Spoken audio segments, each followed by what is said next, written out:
Welcome to Chilltime with Jose. I'm Jose. I'm your desk host. There's no one else here because, well, either I don't reach out, which is the most latter, or people don't like me, which could be true too, but it's probably the former. But we've got, a lot to talk about today. A lot of stuff on my mind, and we'll just get over with the first part, which will be the CSGO news. And the first thing is the most interesting one, which I never saw coming, was Bubsky being benched. Sorry, 2 seconds. I'm going to change that HLTV thing because HLTV is being a pain in the butt recently. But yeah, Bubsky has been benched. And I have no idea why Bubsky's been benched. I am really confused because Bubsky's been Man Lion's best player for quite a while. And so what happens is they got benched.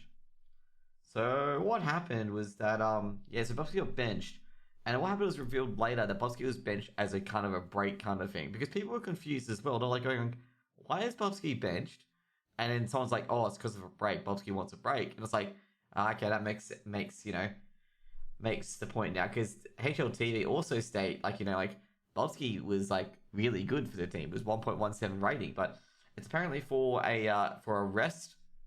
And the main reason for that is because a lot of exhaustion at the moment. And there's also been another article that came out today talking about how the level set Counter-Strike Go that's happening at the moment is unsustainable for the players. And I kind of agree with that, given the fact that a lot of teams, let's say, for example, Skade have played over 110 maps. I think it was 130 maps because I counted it because I was counting on the Mount Dew League. And they had played 130 maps over the last 3 months, okay? So think about it, okay? It's 90 days in 3 months, and they played literally a match and a match and almost a half per month, okay? So that means no train, not much prac, not much downtime, not much uptime, not much downtime between CSGO, and not much time to, practice and train because they have to prepare for another game, demos watching and stuff like that. So, kind of crazy. Also, another thing that came up as well, which came up from Neil M, which I haven't got the tweet for, which I probably should in later, so probably should talk about later, is that Neil M did request a break for his team Contact because Contact played for, what was it? Contact played for 4-hour game and they weren't given the 30-minute break, which was absolutely mystifying to me. Absolutely mystifying to me on why they weren't given the break. And yeah, that sort of things. And let's get back to Bubsky. There we go. And we'll probably talk about that as well as we go back to Bubsky's thing as well. So it's going to live Akor, Roy, Sush, and Asilian. And people are rumoring that they'll just play with Peacemaker in as stand-in. I think they're going to get another player coming in. I think there's a lot of players in the Danish scene that they can easily pick up. Mad Lions do have the dosh to pick up any Danish player pretty much. And they might even pick up, any other players from Astralis. It might be, Glaive, might be, is it Nix as well, given that Astralis, that little drama's happening as well, which we talked about last week. And, well, that's gone under the radar now, given the entire movement that's been going on at the moment, the video gaming kind of Me Too movement, where they're outing all the abusers and the guys who try to use their power over people and stuff like that. And let's get to the next point. The next point is going to be, this one's actually a bit of a shock in the AU scene, which is Avant and Ofnu part ways. And I'm actually kind of can't believe that happened. I can't believe Ofnu and Avant have parted ways. It was out of pretty much nowhere, given that Avant had played very, very well. Avant hadn't had any issues. Avant was second or third regardless. And it was pretty much random. Why he was replaced. And I was sitting, yeah. G'day, Zed. Thank you to follow Copper Spoon. But yeah, I was just kind of confused why Ofnu parted ways. Not terribly too sure about it. And the main thing was that Ofnu was, very, very good player in Avant. Ofnu's stats, weren't bad. Avant were playing really well. Avant would have secured second or third regardless. If they beat the Chiefs, they're second. They lose to the Chiefs, they're third. Got a top 4 finish in their second season of the MDL. So, I'm not terribly too sure why he was replaced. But now they probably have to play with Kingfisher for the rest of the tournament because the rosters are now locked, so they can't, recruit anyone. G'day, Krellheim. G'day, Zed. Hope you guys are having a good day so far. And of course, guys, I still have ads on the left and right of my screen. So yeah, it's just so random that, Ofnu left Avant. and he's not, like, people were suspecting him to do the Hampus thing and still play for Avant. But given yesterday where the Chiefs forfeit against Avant, oh no, not the Chiefs, so Avant forfeit against the Chiefs, I'm not terribly too sure if he is going to play. Like, that's my opinion for the playoffs. So next up is going to be the new tournament. So a new tournament called Eden Arena, Multivibes. It's going to be essentially a 10-week tournament, which will play over the player break. So there's a player break in between July here. So if you guys see the dates here, there's a player break between July and September. And there's a lot of issues with that. Sir Scoots, one of the prominent members of, he set up CISPA and one of the big guys who's behind the CSGO scene to make it all fair and stuff like that. He got pretty pissed off that this tournament is cutting into the player break. There's meant to be a player break from, I think it's just after the beginning of August. I think it's just beginning of July, to August. And this tournament runs through that, and they're pretty upset about it because, why would you do that? Like, why? I think it's the other way around, actually. I think it's through August that there's the player break.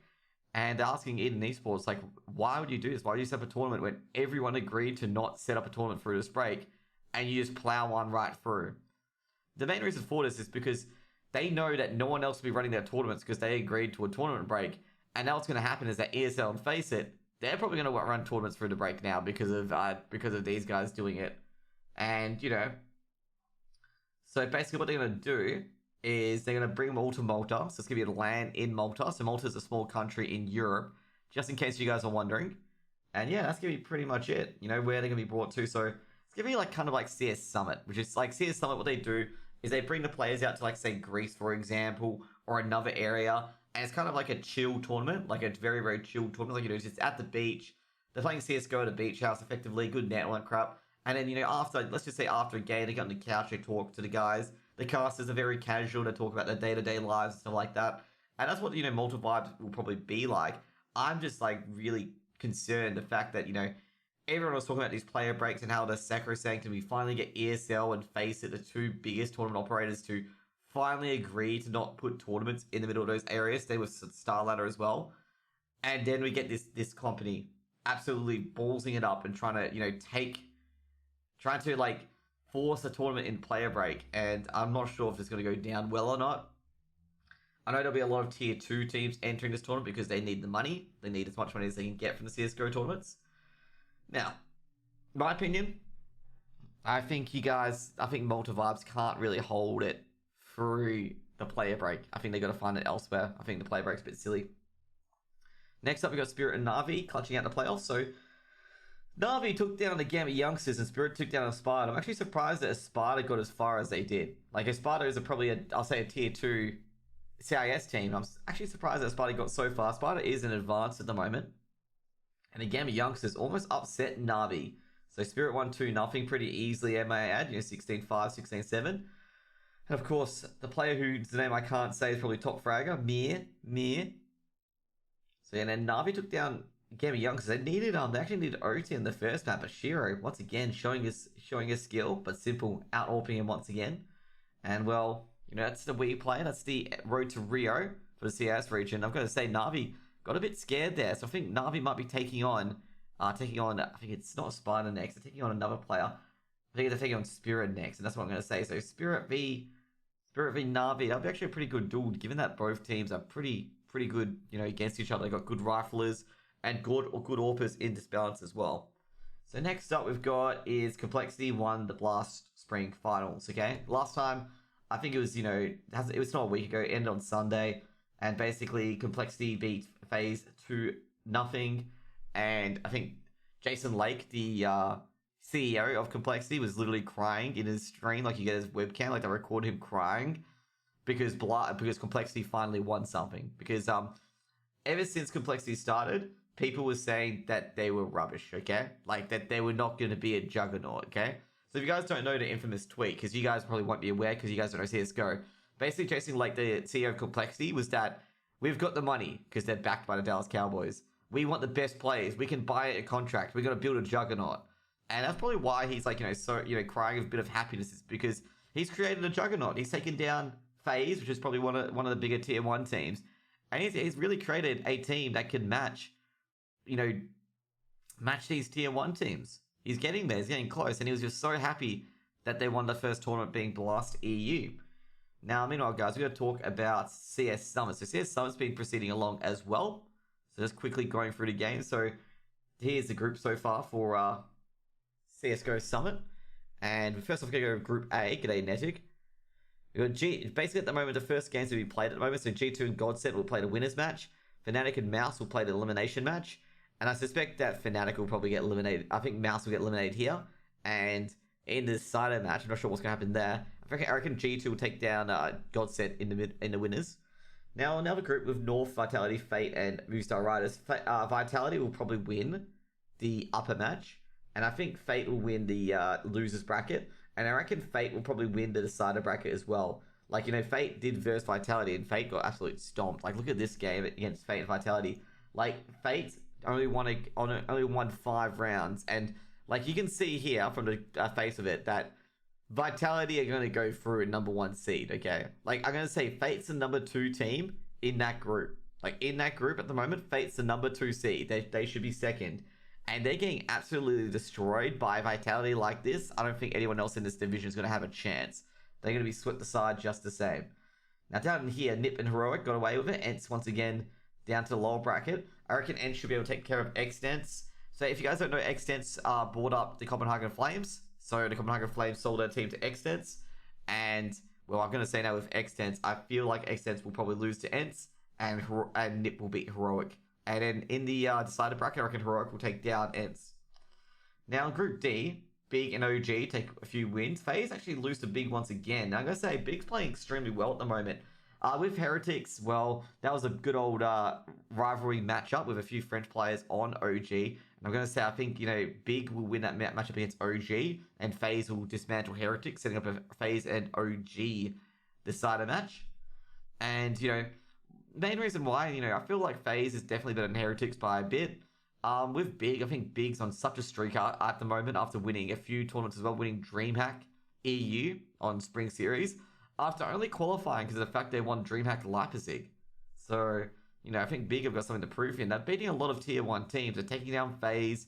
They're taking down, I think they took down G2 as well. They actually got into the upper bracket, and that's really, really good to see. So now in NA, so 1K, so let's go with Group A. Evil Geniuses and Team Liquid, pretty typical to be, you know, 1-0 at the moment. Then you got Furia, MIBR. Well, Furia's probably going to win that one. And in the Group A winner bracket, I reckon EG will win that one. And it'll be Furia v Liquid, and I think Liquid will win the decider. Now to the other one, I'm going to say Group A is a very, very strong division minus MIBR. Then you go to Group B, you got Cloud9, Chaos, and Gen G. And I feel like 100 Thieves should win this division. Like, you know, they'll take care of Cloud9 pretty easily. Gen G should take down Chaos, and it'll be Cloud9 v Gen G in the decider. And that game's literally going to be a coin flip. Like, that game will be a coin flip regardless. Like, I don't, like, you know, both Gen G and Cloud9, they have a good AWPer, they have some good riflers. It's going to be a very, very even contest. And I can't even, like, fathom, like, what's going to be happening at all in that matchup. So it's going to be kind of crazy in those matchups. So next up is, I believe, we might have the AUMDL. Yeah, we do have the AUMDL. So in the AUMDL, the fitness season is now finished. So that's the final ladder here. So Order being number 1 seed, Chiefs being number 2, Avant being number 3, Rooster being number 4, Ground Zero at number 5, Paradox, Truckers, and Bants. So it's going to be 1 to 8. So Order will take on Bants in the first round on July 3rd, which is going to be next Friday. Then it's going to be Chiefs versus to Truckers. Then Paradox v Avant, and then Rooster v Ground Zero in the first round of matches. And what I'm suspecting here, guys, as you guys can see the playoffs below, I'm expecting that most definitely, because there's gonna be the two upper brackets will be played tomorrow. Will be played on the 3rd, and one lower bracket will be upper bracket 1 and the lower bracket 1 and upper bracket 2 played on the first day. Then on the second day will be lower bracket 2 and I think it's upper bracket 3 at the end and lower bracket final. And then the last one will be the consolidation final and the grand final will be played. And the grand final is going to be a BO5. And it's going to be, you know, one map to the upper bracket team. So what I think is going to happen here, I reckon Order will win the match against Bants pretty easily. I don't think Bants will put much of a fight compared to how good Order's been lately. And I know Ruffleco, Falcon, the others and stuff like that, you know, they're great players and all, but they're just going to simply be outclassed by Order. Like, Order have been so immense to so many teams. Like, there's only very few teams that have actually taken order up, and the only team that's taken order to double digits is Incept. And every other team has not taken order to double digits, and order's just on another level. Then we got Ground Zero v Rooster, and I'm going to say Rooster will win that matchup. So it'll be Order v Rooster in the second upper round. You know, Roosters just seem to have the bickies over Ground Zero at the moment, and, you know, they're always getting a win. Next up, we got Avant v Paradox, and this is a tough one to pick. Like, this one's a very tough round to pick because, first of all, Avant's not going to have Offno, and second of all, Paradox are on a crazy win streak. Paradox have won 7 MDL games in a row to make the finals, and they are really taking it up to these big teams. They even took it up to a big team in the ESL ANZ splits, and they also won a few LPL matches as well, taking down I think Verz with a beautiful 4K as well. I think they took down Mako 2-0, and it was just Paradox just effortlessly swept them aside. Now for Chiefs v Truckers, the Truckers have not been looking good lately, and I think the Chiefs should win that pretty easily. Like, the Chiefs have been pretty polished as well, and the Truckers, they're just kind of spluttering around at the moment. Like, you know, that overpass again, like they almost threw away that overpass against Mako, and they were so close to not making finals. Like, so close, especially giving up a 1v3 to Calamari. And Calamari just, you know, he's like, okay, I'll take that, you know, free win. So the last week, obviously, was week 9. So you see down here, so Bants took down really weird, securing a playoff spot. Forbidden, they couldn't get out of relegation as Mako. They needed the win. And really weird beat Control. Doesn't really matter, to be honest. Paradox beat Ground Zero, which is a big upset, and allowed Paradox to secure that 6th spot. That's exactly what they needed. And Paradox took down really weird to really nail that 6th spot down to the ground. Basically, Paradox couldn't get 5th, 4th, or above 5th due to Ground Zero and Rooster already securing it like a week before. And then Rooster took down off PC 419. That was pretty much a nothing game. Like, they didn't really have to win that. It's like a really nothing game because Rooster would always be 4th. They can't go any higher. Then the Truckers took down Mako in a very close affair. That was definitely the last playoff spot to be decided. Incept defeated Overt, which meant allowed Incept not to go down to relegation. Instead, really weird, has to go down to relegation instead to play some BO3s after the season, so Incept will be saved. And lastly, well, the Chiefs got a forfeit against Avant. And, you know, here we are. We've got the finals all set. Now for the EU isn't finalized yet. The main reason for that is that Pact and Fate still have to play a game, as far as I know. And the winner of that, if AGO loses, the winner of one of those games will be going above AGO, most likely.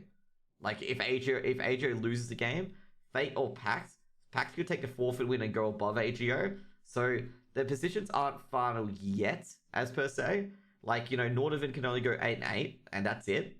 They'll be done, so they can't make finals. Hellraisers will be 8th and 9-7. So basically, everything is set. Like, you know, everything in the bottom 4 is set. Everything in the top 4 isn't set, though, because Namigo got the number 1 seed, but number 4, 3, and 2 can change depending on what happens. Let's just say AGO loses and Fate wins. They might go above AGO because Fate defeated AGO. Okay? So that's why it's not all done yet in EU. That's why only very few final things are decided, because Hellraisers is confirmed 8th and Namiga is confirmed 1st. As you see here, all the other brackets aren't filled yet because the rest of them aren't confirmed because 2nd and 3rd and 4th are confirmed.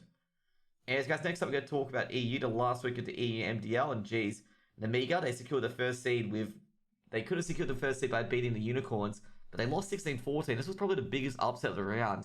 And Namiga just, you know, they were just behind from the start, and the Unicorns kept trucking. Marky had a brilliant debut, and then Namiga took down the Riders. Now, AGO, they really threw away first place here, losing to Whistler, losing to Skyday. The Riders took down Unicorns effortlessly. Fate took down Namiga, and another upset here. In fact, Namiga were looking pretty, like, free-fallish, but fortunately, AGO dropped 2 games before them. So Whistler beat Gamer Legion in OC, and Gamer Legion were waiting on other results. They were sweating really hard on other results, whether they be relegated or not, and Gamer Legion, fortunately, was not relegated, as you guys saw before. So Pac took down Nordovid, and that denied Nordovid's any effort into Nordovid's playoff spots. Sprout took down Singularity. AGO finally got a game on the board. Potentially secure 2nd seed, taking down Prosto. Nordovid took down Singularity. AGO took down Sprout, and that's a massive win there. I mean, Sprout can't finish top 4. As Fate took care of Singularity once again, and Singularity, well, you gotta wait for the rest of it. Hellraiser took down Unicorns. Fate took down Whistler, and then the biggest comeback I've ever seen, Singularity taking down Hellraiser 19-16. and basically Singularity were down 15-5, and they got 10 rounds straight to get on the T side, and they got, they just stormed through and finished OT well. Harris took down alternate attacks, recovering their big mess up earlier, and they won 16-14 on Inferno, and Hellraiser secured that playoff spot with that win. If Hellraiser's lost, Nordavind had the chance today to secure the win, basically secure their playoff spot. Now today we got Nordavind v AGO, so we got that later on today. I'm trying to think what time it is on today actually. I think it's in about 3 hours or so. And lastly, we got Fate v Pact to be scheduled, and the main reason why we're waiting for the scheduling is that Pact could be in a different tournament on Sunday, and if Pact aren't in a tournament, they're going to play the match Sunday. They'll be casting it live, of course, on my channel. So next up's going to be NAMDL. The NAMDL's been all said and done already, as the Whalers won their final game, finishing the top seed, and this is kind of how I expected it here, with Chaos and Recon 5 finalizing the top 3, and the Swedish Canadians, Mythic, Oceanus, Levitate, and Keep the Comms Up. And I'm going to be saying, a bit surprising, one of the dramas here in the NAMDL is with Oceanus Gaming at the moment. Oceanus Gaming, one of the players, is self-quarantining, I believe. It's something really, really hopeless. Like, a big event has happened to him where he can't play CSGO. Like, he can't actually play CSGO, and ESEA have not given him a ring or anything like that. And Oceanus have to keep playing 4v5 in the playoffs potentially. Hopefully that's not the case. Hopefully that's not the case at all. But that's what's apparently happening, according to some people. And basically, Oceanus are in a bit of trouble because they're 6, they go versus Recon 5. Recon 5 will probably win that game. I know the guys at Recon 5, very, very good team. And, they will probably win the game pretty easily. Oh, by the way, guys, here's the final brackets, of course. Just to confirm that, they've played all the games already. Now, let's get to week 9. And for the NA, the games are pretty much all done in the mid-season. So as you see here, XPA loses to Levitate. The Warriors take down Levitate. Swedish Canadians secure their 4th spot, taking down the Warriors. Morningstar took down Blood, Sweat, and Tears. Chaos took down Levitate and took down Morningstar as well with the forfeit. And then basically the Chaos were waiting for the Whalers to play Team 1, and they won. And in the end, Oceanus had to forfeit to Mythic because of the issue, as I said before. And the last game is going to be between Buff Daddies and Morning Light, but that won't matter too much in the great scheme of things. In fact, Buff Daddy's PayPal crew has been basically effectively relegated altogether or put into the BO freeze, and they can't get out of that position. But anyways, guys, so let's talk about a few things that have been going on recently. So let's get to Neil M's tweet, because this one's a spicy one about what's going on in behind the scenes, because, well, what's been happening, guys, if you guys don't know what's been happening, is that, well, so basically what happened is I can check my notifications. So what happened here? So Neil is a bit unhappy, and this is the reason why, okay? So what happens was, so Neil, if you guys don't know, Neil's the coach for Contact Gaming, and Contact Gaming took Complexity down in a 2-1, and a few of it went to overtime, okay?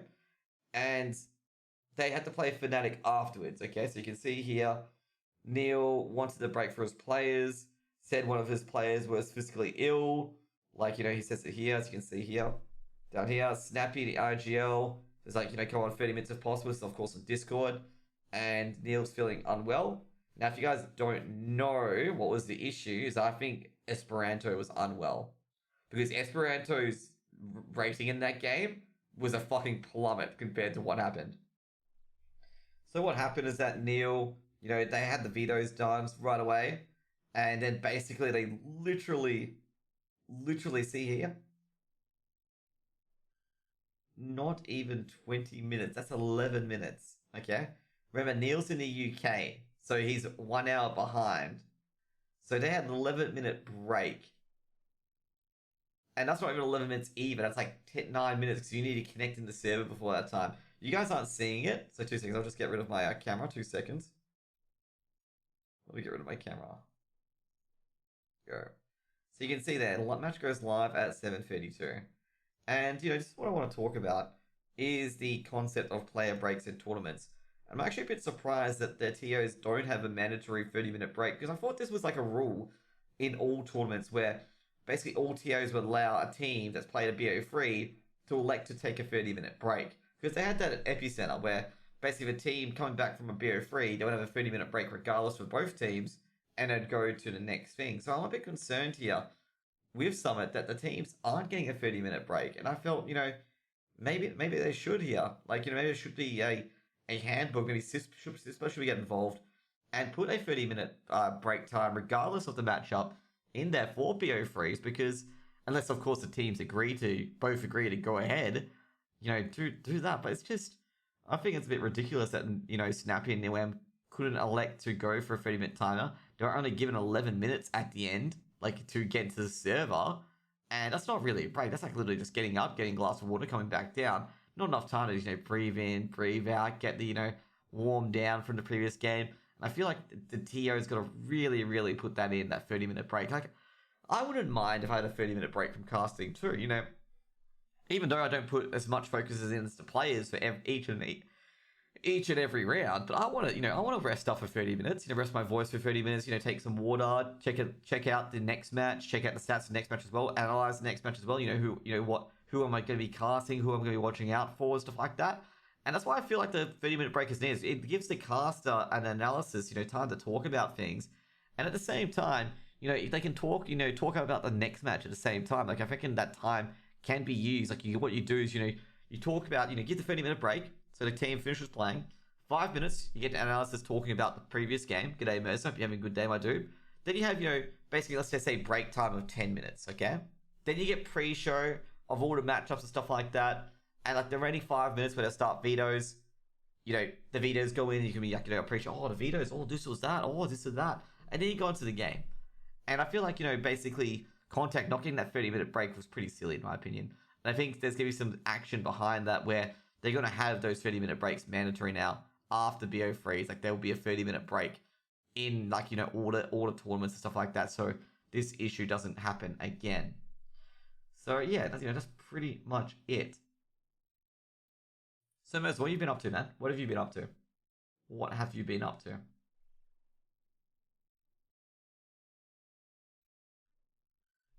Anything much? Anyways, guys, we're going to go to the last part. I just woke up. Good morning. Jeez. You woke up really late. It's 1 p.m. Dude, what the fuck's going on with your sleep schedule? But then again, a lot of people's sleep schedule's gone around. So, by the way, guys, this thing's on the Reddit Vac Sucks. The reason why I went to this site is because it's the only site that has all the clips of where Leaf is supposedly hacking. Okay? So, if you guys don't know, if you guys have been under a rock for the past few days, so Chaos beat MIBR in the upper bracket of CS Summit, and the entire Brazilian scene, Fallen and a few others, Fallen, Tarek, and Gorlez, went absolutely insane, and they swear to God that Leaf was hacking, and they literally, like, clipped all these things of Leaf apparently aim-locking and focusing on specific targets, okay? Like, literally he has aim-lock and stuff like that. They were accusing him of that. I don't believe half of them, okay? Like, half of them are just players who are clipping, saying they're hacking, and they have no clue. Like, literally no clue. They give no benefit of the doubt, and I just feel like some of these guys are like, nah, you can't do that. No, nah. Like, there's other explanations. So go to the first one here, which is going to be, I think this one is the Dust 2 angling, okay, with Zeppa, okay? So I'm going to walk it through here, okay? So I have no idea about this, okay? Like, they say that's hacking, okay? I've seen this thing go on and on and on with pro players where they're guarding this angle, the DreamHack crosshair, of course. And then he's going to go check doors, and then he peeks back. That's not aim locking, okay? That is not aim locking, okay? You see here, this is the part where he's going to come up to doors, okay? So you can see here, he's about to peek out doors. He spots the player here, okay? That's just convenient. Like, this part's just convenient that Zeppa is aiming him, because Zeppa's preparing an angle for doors, okay? And Zeppa is surprised, because he's not aim-locking him the entire time. Zeppa's still holding doors. And he's surprised that there's a player here, which is Fern. Fern gets taken down.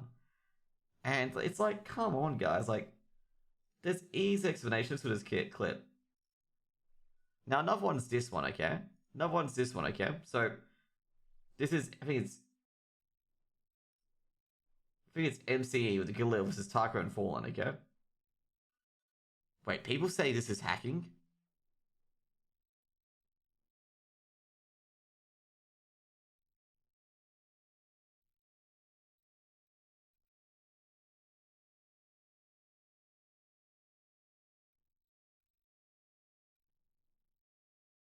What? Who says that's hacking? Dude, that's what you always do when you're approaching the site from long. You gotta hold the site because players can duck around. Like, players can duck down and pop up and kill you. And I don't see how anyone can do that. They don't know what game sense is. Yeah, like, see here, like, you know, he's gotta hold this angle. He doesn't know where the players are on the A bomb site. Like, come on. And he has no Molotovs either, so he can't exactly Molotov the site. Jeez.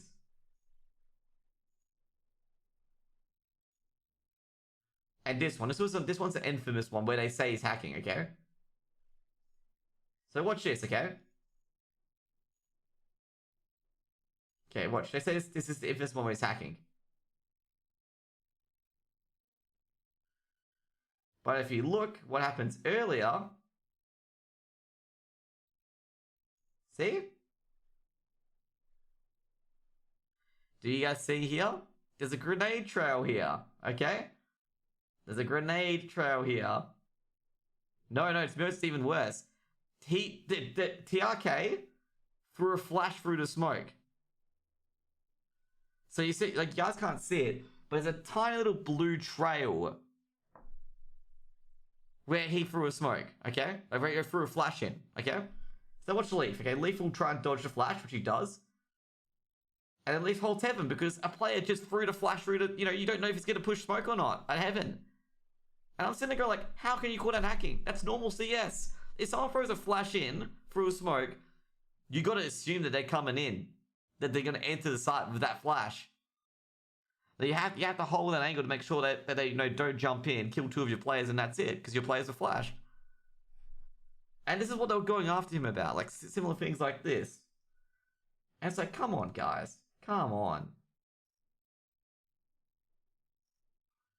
Now we got this one as well.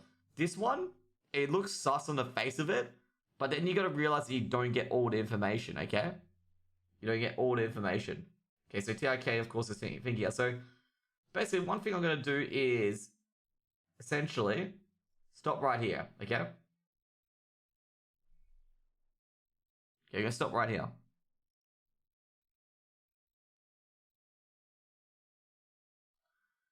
So what happens is they're calling this part here where he aims to Taco like this a hack. Okay, what I'm gonna say now, guys, is that the fire afterwards, I'm gonna say what happened is that when that smoke bloomed, because we don't see the context here, like we get put to Leaf just after the smoke's bloomed. Okay, so that smoke has just bloomed. Okay, I think what happened is that Leaf saw a foot.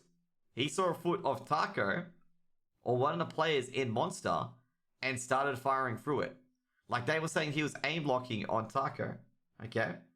I think he saw a foot, and that's why he was firing through the smoke. Because the smoke bloomed. And that's why I said in the Twitter, I'm like, we need a demo of the smoke blooming. Because if we don't know, Leaf could actually be firing because he saw someone on the opposite side. And that's what you do, because sometimes players panic. Let's just say, as you see on the minimap here, you see Taco here. Taco might panic. I think maybe I think Fallen may have revealed himself. That's why Leaf may be fired. And they might jump to the left or right and might, you know, take some damage. And clearly, Leaf could have seen a foot. And that's why Leaf started firing through Monster, hoping to get, you know, some damage on the player on the other side. Like, there's two players here. Like, you can see it. And people are going, this is hacking. It's like, no. Someone goes, oh, they created the same flick here. So what? We don't have enough information to determine whether it's a hack or not. We need to go to Leaf Vision before the smoke bloomed. Because that smoke could have bloomed. They have cameras behind me? Yeah, exactly, they do. But you know, it's not, the cheat can be installed on mouse and stuff like that, because they have enough memory these days. But it's just, I don't think that would be it. Like, I think what happened there was that he readjusted his aim and then basically started spraying through monster because he saw a guy's foot, maybe a gun barrel or something like that, and that's why I started firing. That's my opinion, though. Now, next one is this one. Okay, they say they have multiple hacks in this one, okay? Like, someone says this is aim lock. Like, this is wall hacks. This is typical checking fucking balcony and checking fucking pit. Okay, let's continue. So checks pit, checks balcony, goes backwards, never gets the first pick. Leaf goes to another thing, and Leaf, basically what happens here, they're calling this like aim lock. Leaf looks towards, as he gets the kill, he looks towards Fur down in Arch, okay? I'm feeling he's looking at this area here of secret, okay? Because a player can hide in here, and Leaf has to be prepared for that play. Because he's just taking a player down at library. The player on balcony is dead, and normally you have a third on the A site. And no one's popped out of graveyard, because otherwise Leaf would have seen them. And so the other option would be here, in secret, okay? And that's what Leaf's aiming for, okay, first of all. And second of all, Fur is here. If you use CSGO and try to do this, because the guy just proved it, even if Leaf had wall hacks, he cannot see Fur. Fur is not rendered for him.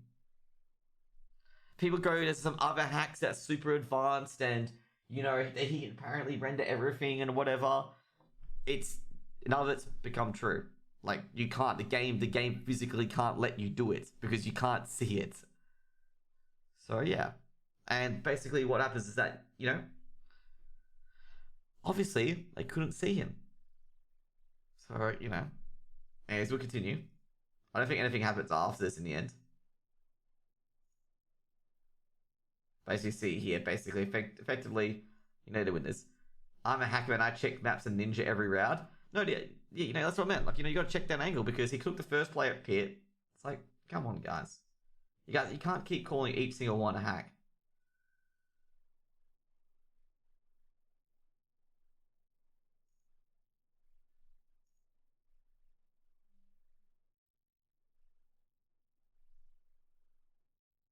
His sensitivity is really high here. 2 seconds. I think one of the players, like, let's see which of the players nearby. I reckon he heard a sound, Leaf.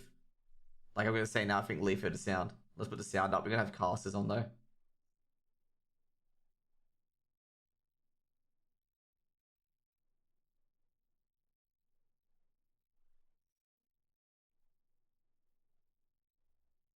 Yeah, what I think happened here is that he heard steps.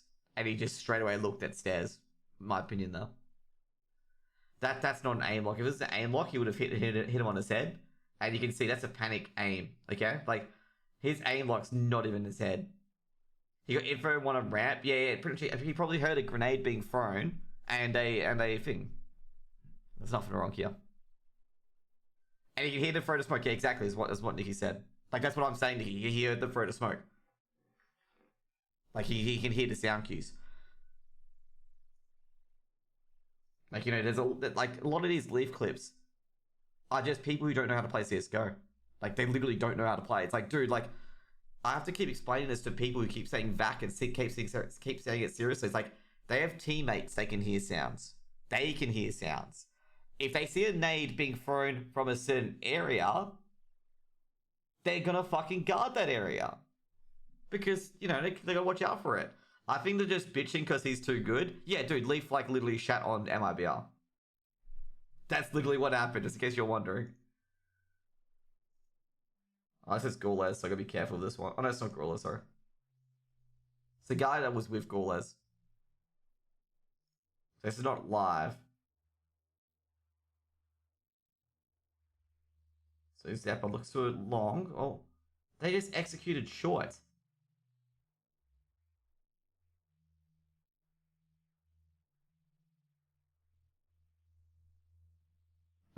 What's this clip meant to prove? They just executed short.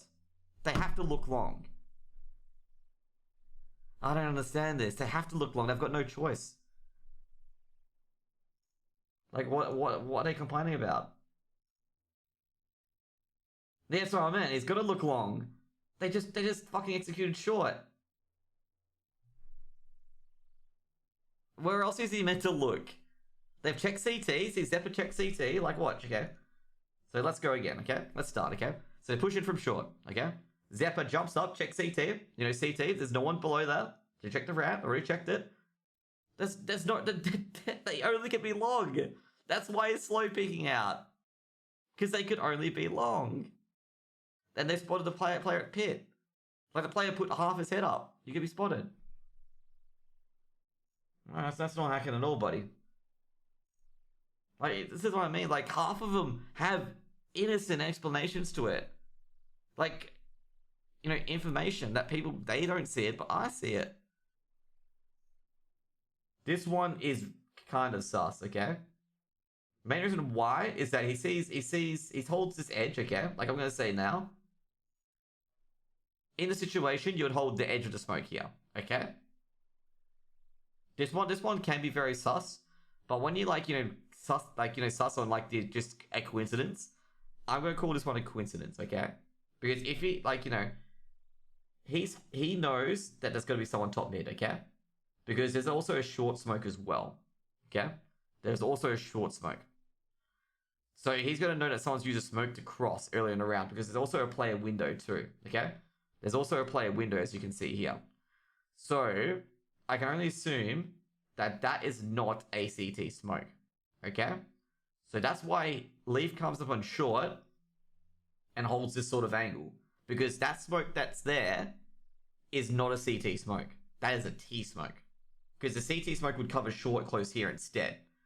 So that's why he was holding the edge. And he must have spotted a tiny little boot, I'm going to say, before the shot, okay? The tiniest little boot before his shot, okay? Like, I can't zoom up any further, but I'm just thinking he saw something. The real thing would be looking these without X so you could see how legit this thing was. Dude, he did aim on them though, and I think it's purely coincidence. I think this was more purely coincidence than what went on. Like, I don't think there's anything bad in it. Like, Leaf was holding the right angle. Like, that's a T smoke. And it's like, you hold the edge of the top mid box, okay? And I don't know what he must have saw. Maybe he saw a pistol or an AK barrel or something, and then he fired at it, okay? If he had an aim boss like that, he would have killed him headshot through the top boxes, okay? Yet he didn't. Like,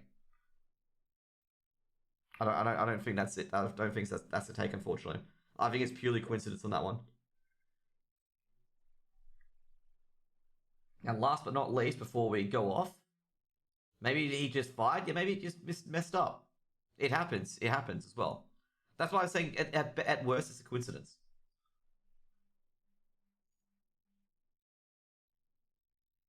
Yeah, exactly. Like, you know, the thing is he pre-fired onto it and the player was close by. Anyways, let's watch this last one overpass. So Vanity gets orked by Fallen. So he definitely figures one player somewhere. It's 1v3. Bombs planted by him. Leaf playing anti-flash. Holding Optimus. Well, he spotted a player there. He knows the player darted long to Fallen.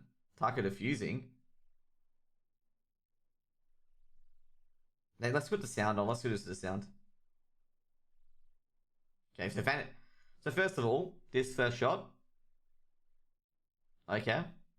You can see the connector push from that angle on top mid, so it's not a bad angle to pre-fire that. Yeah, that's what I mean. Like, that's what I said Mez before. That the smoke that was down there, like what I'm saying with Doomdale as well, that smoke is not a CT smoke. That is a T smoke.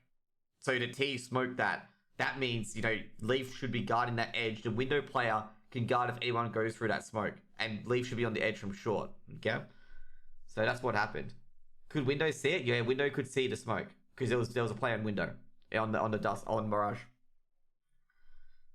So this one. So first of all, let's reestablish the start, okay? So Vanity was looking here, okay? Vanity got killed by Fallen, okay? So let's replay. So Vanity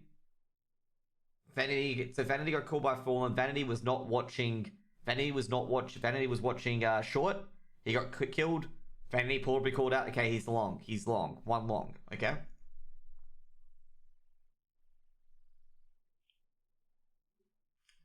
So they heard a flash, heard a noise. So he heard a noise first of all, okay?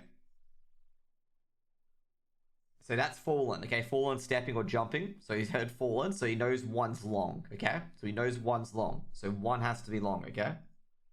Then he heard a flash being thrown out as well, but he doesn't know what that is. So here's fallen jump again. So he spots a player, like you can see it. See this little angle here? He spots the player, okay? So when he ducks like this, he spots the player's leg. You can clearly see the player's leg in this little pixel here, okay? So you can see the player crossing. Like you can see that player crossing, okay? So he freaks out, KNG goes down. KNG's not holding game, KNG's not paying attention to short, okay?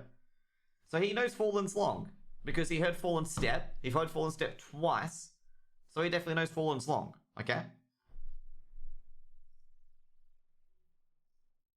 Now, did he hear a player defuse?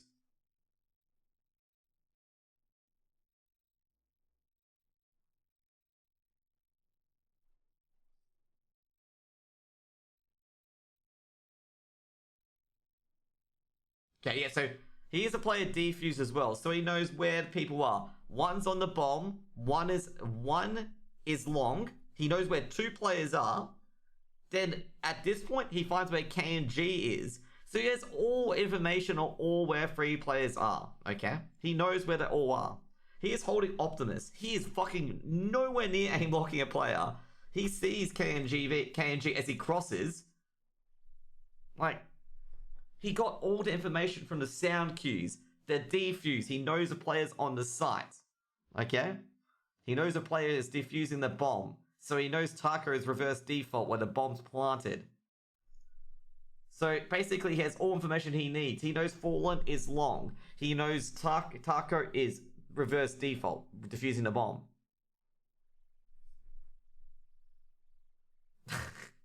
Agreed, 100% hacking. Like, come on, man. He's got all the information in the world. And that's, you know, absolutely fucking ridiculous. How people could anyone even think that is hacking? Like, holy moly. Like, there's only one clip where it's like slightly sus, which is the top smoke one. But you can, when you look at it, the situation, you can explain it away. Like, it is actually not, it's actually a valid situation that he should be planted there. And it's just sore losers, okay? And then when they beat Triumph, they're like, oh, Grim isn't hacking, even though Grim got like 100 kills over a BO3 series and, you know, was getting a lot of 2K, 3K. It's like, you know, it's simple because Grim wasn't hacking. Like, no, it's because you fucking won. I bet if you guys lost, you'd go through every single fucking Grim clip and call him a hacker too. You know, that sort of thing. And it's just, you know, very, very poor sports overall. I follow the drama on Twitter. I only watch a clip in Monster. Dude, it is ridiculous. Like, these guys are asking for bans over literally nothing. Like, there is nothing incriminating in that. And then they send him death threats. Like, they've been sending Leaf death threats and shit like that. They're sending a 16-year-old kid death threats. Okay? And they're like, oh, he's gone protected. He must be hacking. Like, dude, do you, like, want to, like, have 1,000 messages in your inbox hoping you to die and, like, wanting to kill your family and stuff like that? Probably fucking not, okay?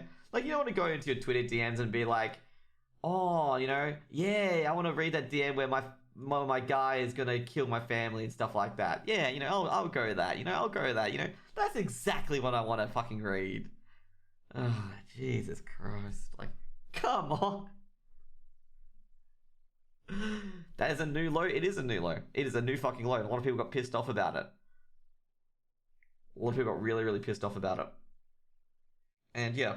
So the other stuff is, I'm not going to talk about too much. I'm going to talk about here. I'm not going to view the Twitters and stuff like that. It's apparently Henry G and Launders have been alleged to have been doing some inappropriety. Like, there's obviously been sexual assault allegations and rape allegations as well. I don't know what's going on with those at the moment. I know at the moment, Henry G and Kelly, her name is, I believe, kind of a, I'm going to say right now, it's probably a both relationship. I think the relationship in general was just bad. Henry G's admitted that the relationship was bad.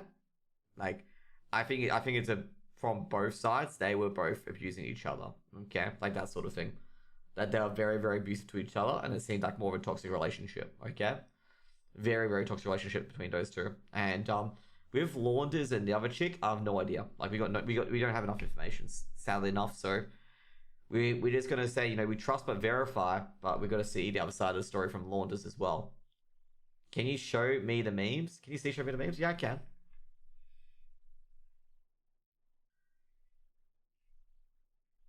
It's about the Henry G dramas. Oh, I've probably seen all the DMs and stuff like that.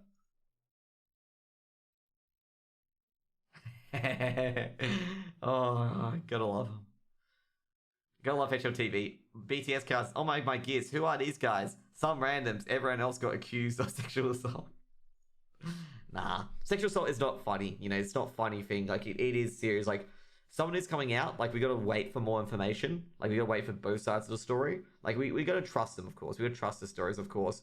You know, if they've got evidence behind it as well. Like you've got some sort of evidence backing it, of course.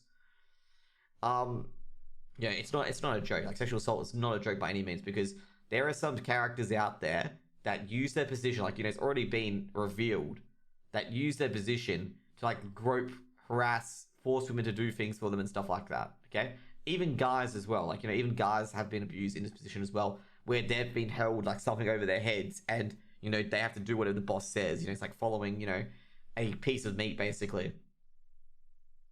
That's probably a wrong analogy, but you know, you get what I mean. Like, you know, that sort of thing. And there's a lot of that going on in esports lately because, well, I'm not sure. Like, a lot of these characters get to the top of orgs, and then their brain thing goes to their head. Like, you know, that they're top dog, and they can do whatever they want essentially. And most of them have been outed already. Like, you know, you've got Method basically falling apart in WoW because of the issues with not so much Sasha, but probably more to do with Method Josh. Okay, what's going on down there? But that's a different story. Like, you know, that's been known for a long time. And I've got to say now, like, I thought he was not even rating with Method anymore. I thought he was just somewhere else, because I have no idea how he's still in that guild, to be honest. I can imagine, let's just say it was, instead of Method, it was Team Liquid. Team Liquid would have booted him a long time ago. Like, Team Liquid would have told him to get fucked, okay? Like, you see what Team Liquid did to Simple, right? Like, he scammed all those players, and Team Liquid sat him down and said, well, if you don't refund all those knives that you scanned off players, you're not going to be playing for Team Liquid. You know, that sort of thing. And I could imagine that happening with Team Liquid. Very, you know, very, very happening. Like, you know, that's what would happen. And, you know, that's what's happened with Method at the moment. But I don't want to talk about it too much. There's Annie and Sweepless have talked about Sasha. I'm not terribly too sure about that. Sasha, like I gotta say, Sasha's a bit weird, it seems, from the two stories. Sasha did basically confirm Annie's story. Annie's story was, I gotta say, very, very good, very, very good work by Annie to make sure she didn't get into an awkward situation, which was really good there.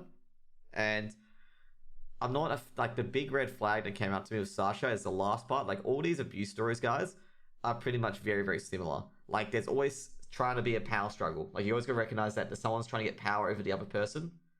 And what else? Like, what else is it? It's like, there's the red flag of the fact that he was trying to isolate her from her friend, her mod. There was another one, the fact that he says, I'll take legal action against you. That's another one where you're trying to hold something over someone's head. And they're like red flags of potential abusive relationships. Like, just think about all the abuse things that have happened to people. Like, everyone can be abused. Like, females are generally the ones that are, because they want to try and see the best in people. But by the time they see that they're pretty much broken, they're too far in to get out without some serious emotional damage. And, you know, with Sasha, some Dota 2 caster got charged and removed. I don't know how. Sorry, yeah, I heard that as well. Like, those guys have no idea about it, because I'm not involved in that, okay? With Swibless' story with Sasha as well, that guy, like, you can tell, like, it really extends on the fact that that guy has something up with him, okay? Like, something up internally. He can sound like a good guy, and he's got the mask on, stuff like, sounds like a good guy and stuff like that. But internally, he's not happy with himself, okay? He's not happy at all with himself. And, well, you know, the story with Swibless, where he was trying to, like, you know, basically get with her when they were sleeping in the same bed. And I gotta say now another one where Sasha put an airbed in Annie's room. Probably not the greatest of ideas, especially since Sasha was Annie's boss at the time because Annie was in Method. I think that's not the greatest of ideas. I reckon like even though you had no aircon, you should have just slept with no aircon. Like it basically downstairs is where Annie's mod was sleeping. You know, you could have just slept down there, make it a bit easier. And given that Annie had backed away from him before, probably not the greatest idea. And you know, there's a lot of things in those situations where Sasha could have avoided this. Like, you know, he could have avoided it altogether. A lot of people put blame on the victim. I don't think Annie has any sort of blame. Like, Annie literally clearly said, I don't want anything to do with you relationship-wise. You know, we're just worker to worker kind of thing. Like, she basically cleared it up at the start, saying that, no, I do not want to be in a relationship with you. No, I do not want to be in a relationship with you. So you can't exactly blame the victim, because the victim had established a lines, established the boundaries, and was like, WTF, mate, that sort of thing. Like, it was, what I'm going to say, it was very, very clear what Annie said. Like, very, very clear what Annie said. So I'm going to say Annie avoided most of, like, the potential abuse. Even though she was blacklisted in the end. Classic today? No classic today, Mischief. She avoided a lot of the abuse, mainly because she just got out. And that was a very, very fortunate thing. She got out of Method. And that was probably why she avoided it. Even though she got blacklisted, if you guys don't know, she did get blacklisted as well from the Method events. And she got really, really anxious about that because all her friends were joining Method. And she couldn't go because of what happened between Sasha and her, because she got blacklisted as well, if you guys don't know. But overall, like, you know, it's a good cleanup. It's a good reflection, a good review of the industry to make sure that the people who are doing this sort of abuse, where they're trying to hold something over another player, I kick to the curb, basically. Because you don't need those guys in the industry because they will taint your industry, okay? Like, relationships, guys, in general, I've talked about this on my YouTube video before. Relationships in a power struggle will never work, okay? Will never, ever work. There's always one person who'll be on top, and they'll basically, you know, they'll hold something over you that you feel powerless and small. Like, that's what they always do. They always try to isolate you from your friend group. They always try to hold something over you as well.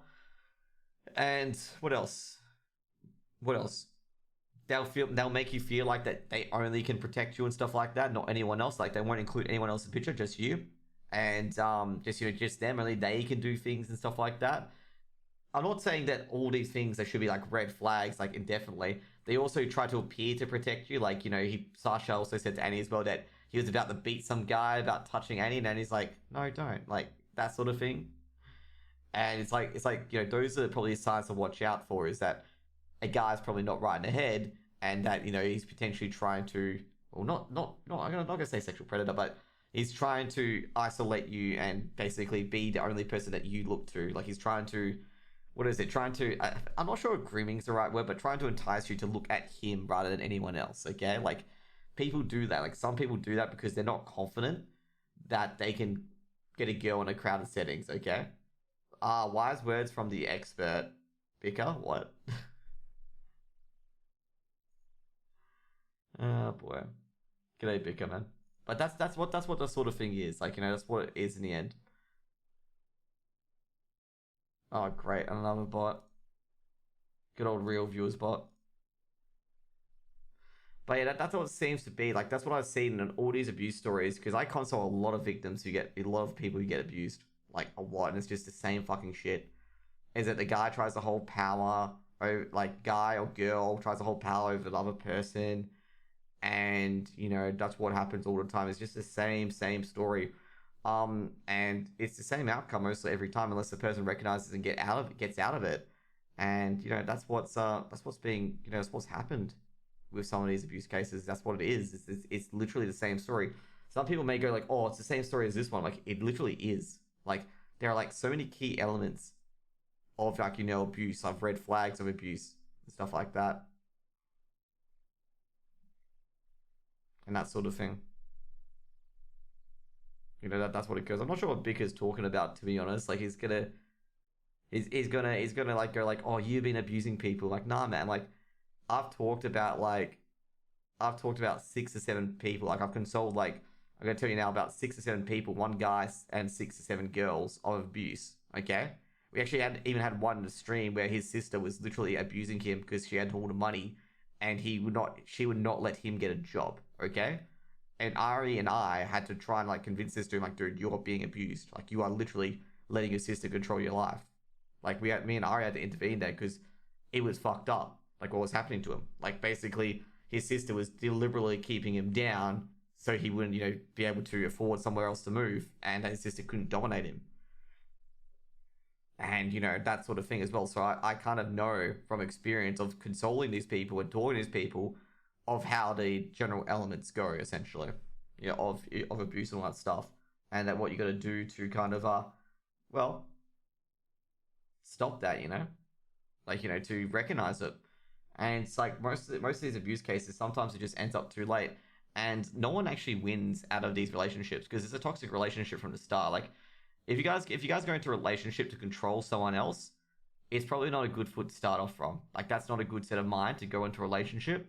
When you go into a relationship, you should go in with a free mind to, basically, I'm going to say now, is to compliment the other person and try to make them a better person. Like, be a good friend to that person, be supportive to that friend, and help them when they need it. And when they get time, if they can help you when you need it, that sort of thing. And I felt like, when you go in that fresh frame of mind that you're not actually expecting anything from that friend, your world gets a lot more happier. Like, your world gets a lot more happier. People always goes, remember who your true friends are, and they'll check up on you. Sometimes friends have other stuff to do. So, you just got to be supportive nonetheless, and just be good to go with it. Anyways, guys, we're going to go to doing some Mythic Pluses here. And yeah, that's what we're going to go to. Thank you guys for joining Chilltime with Joe. So you can follow my Twitter and all that stuff below as well. For the YouTube viewers as well, just subscribe below. And, hope you guys have a wonderful day. I'll be going to WoW now. And I'll be doing I think I'll do the Assaults and Emissaries. And then I'll probably switch to some Mythic Pluses. And, that's what we're going to do. That's what I'm going to be doing for a bit. So, yeah, I could probably talk to you guys more about that. I think I'll do that in my extra content on my YouTube. And talk about, like, relationships and, like, how to really improve it, how to avoid the toxic ones, how to avoid a toxic mindset when going into one, and how to, keep an open mind going into it, that sort of thing. So anyways.